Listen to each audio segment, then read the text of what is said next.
in the Bible. So people say, Brother Hovind, why do you use the King James? Man, it's Old English. Nobody can understand it. It's hard to read. I understand all that. And as a brand new Christian, saved out of the Methodist Church, my mom gave me every kind of new Bible version there was. If a new one came out, hey, son, you're going to love this one. So I've got a huge collection of all the Bible versions. When I was 16, I had the reviled substandard perversion of the Bible. It's here someplace, my original copy. But I was reading that, going to church, going to this little independent, temperamental, fundamental, right-wing, radical, chicken-eating Baptist church. And the preacher was banging on the pulpit saying the Bible's the Word of God. And I was making notes in my revised standard version. And after a couple of months, he said, Brother Hovind, you've been a Christian a few months now. It's time you get a Bible. I said, I got a Bible. He said, no, you need a real Bible. I was offended. Okay, I thought, well, I got a Bible. I've been making notes. I've been reading an hour a day. What do you mean? He said, well, there's real problems with that one. So why King James?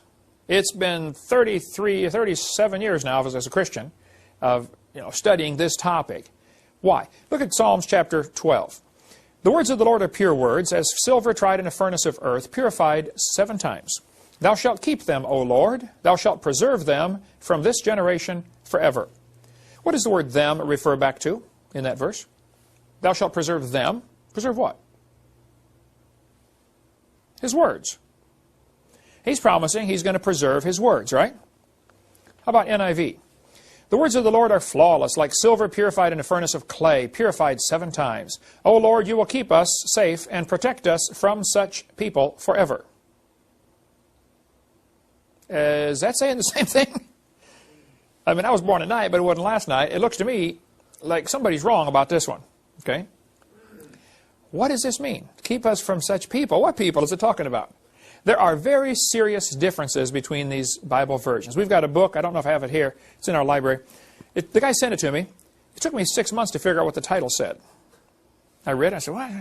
Went on to something else. Every time I look at the book, I said, what is this? The title was, Things That Are Different Are Not the Same. I thought, well, duh, why would you title a book like that?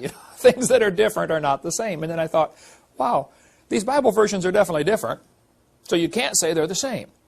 There are, as far as I understand it, 151 English translations of the Bible right now available.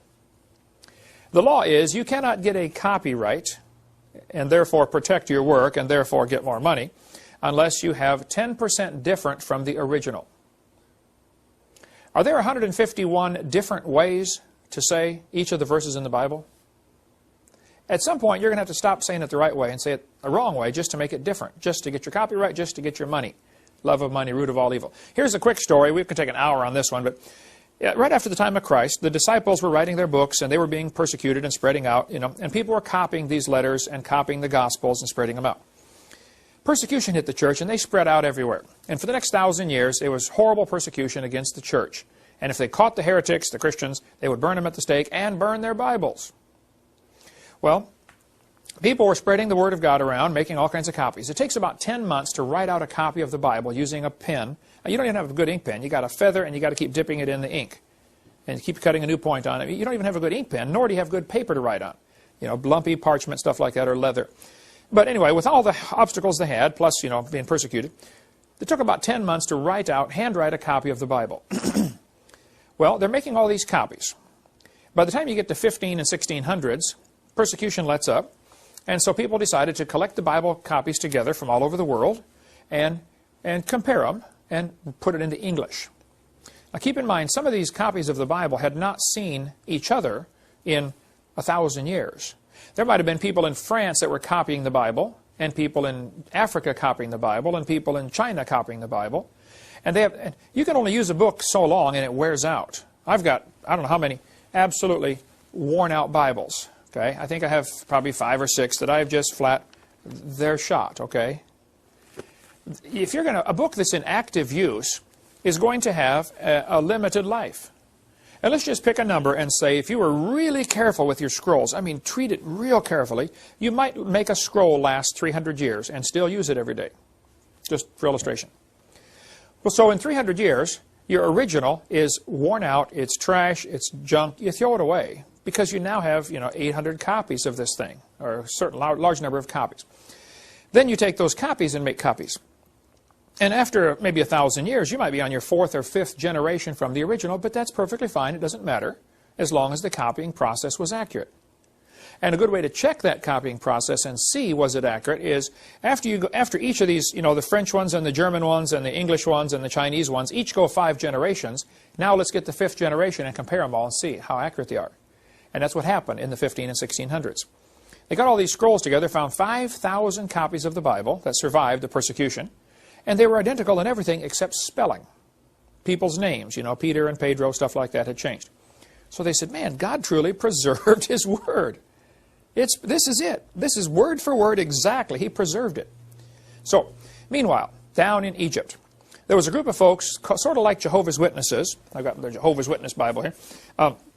They were a cult. They came to be known as the Alexandrians.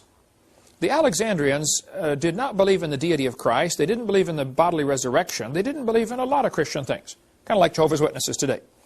So they made their own copy of the Bible, changing things they didn't like.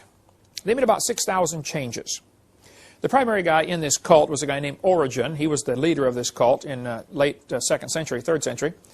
The only mention of Alexandria in the Bible is when they were disputing with Stephen, arguing with the real Christians.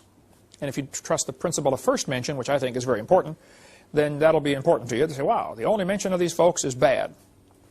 And so anything out of Alexandria, anything out of Egypt, period, in the Bible seems to be bad, But Origen started this, or was the primary guy in this cult. They made copies of their Bible also, with their changes in it. And some of them survived. In 350 AD, several copies were made, and 3 of those still survive today. One was found in the Vatican Library, and it's called Vaticanus. One was found in Alexandria, Egypt, and it's called Alexandrus in the Latin. And one was found in Sinai Peninsula in a monastery. There's this old monastery at the foot of this mountain that some pharaoh or some princess said, that's Mount Sinai, and it's not Mount Sinai, by the way. But she said, oh, that's Mount Sinai. Okay, yes, ma'am. And so they still call it Mount Sinai. There's still a monastery there. It's not in Sinai Peninsula. It's in Arabia. Read Galatians 4. But they're in this trash can in this old monastery. This guy was visiting. He said, what's this old scroll? He said, oh, we don't know. It's been in there for years. He pulled it out. It was a copy of the Bible, if you can call it that, from 350 AD. And so that one's called Sinaiticus. Well, these 3 scrolls do not agree with each other on anything, nor do they agree with the real Bible. Okay, they're all different.